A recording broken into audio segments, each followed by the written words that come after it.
today, tomorrow, and into the next century.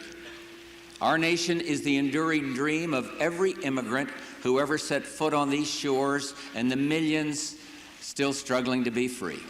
This nation, this idea called America, was and always will be a new world, our new world. At a workers' rally in a place called Branik on the outskirts of Prague, the idea called America is alive. A worker dressed in grimy overalls rises to speak at the factory gates, and he begins his speech to his fellow citizens with these words of a distant revolution. We hold these truths to be self-evident, that all men are created equal, that they are endowed by their Creator with certain unalienable rights, and that among these are life, liberty, and the pursuit of happiness. It's no secret that here at home, freedom's door opened long ago. The cornerstones of this free society have already been set in place. Democracy, competition, opportunity, private investment, stewardship, and of course, leadership.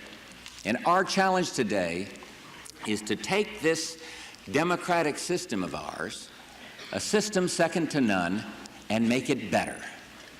A better America, where there's a job for everyone who wants one, where women working outside the home can be confident their children are in safe and loving care, and where government works to expand child care alternatives for parents.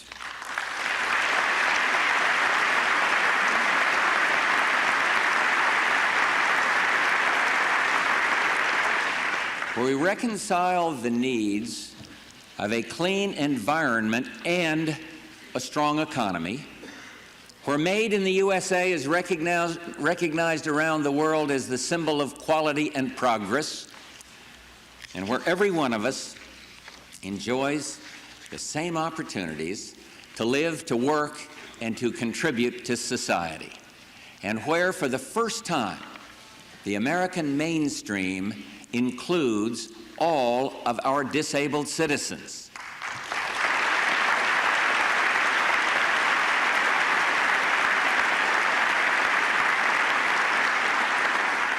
Where everyone has a roof over his head and where the homeless get the help they need to live in dignity. Where our schools challenge and support our kids and our teachers, and where all of them make the grade. Where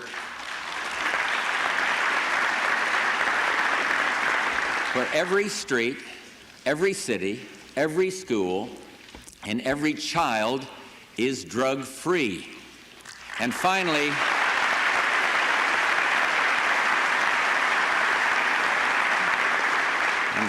where no American is forgotten. Our hearts go out to our hostages who are ceaselessly on our minds and in our efforts. That's part of the future we want to see, the future we can make for ourselves, but dreams alone won't get us there. We need to extend our horizon, commit to the long view, and our mission for the future starts today. In the tough, competitive markets around the world, America faces the great challenges and great opportunities. And we know that we can succeed in the global economic arena of the 90s, but to meet that challenge, we must make some fundamental changes, some crucial investment in ourselves. Yes, we are going to invest in America.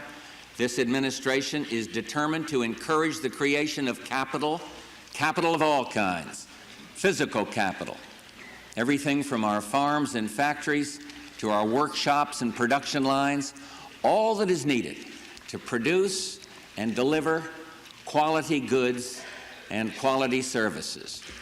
Intellectual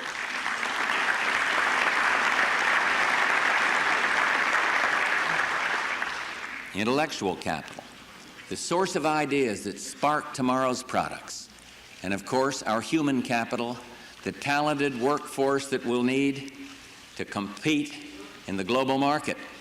And let me tell you, if we ignore human capital, If we lose the spirit of American ingenuity, the spirit that is the hallmark of the American worker, that would be bad. The American worker is the most productive worker in the world. We need to save more. We need to expand the pool of capital for new investments that mean more jobs and more growth. And that's the idea behind a new initiative I call the Family Savings Plan, which I will send to Congress tomorrow. We need to cut the tax on capital gains, encourage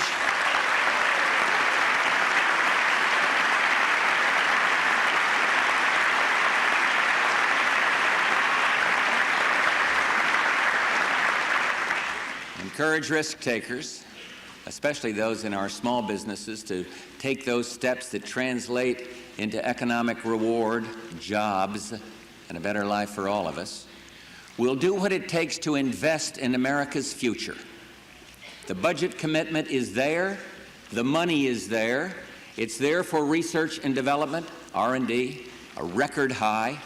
It's there for our housing initiative, HOPE, H-O-P-E, to help everyone from first-time home buyers to the homeless.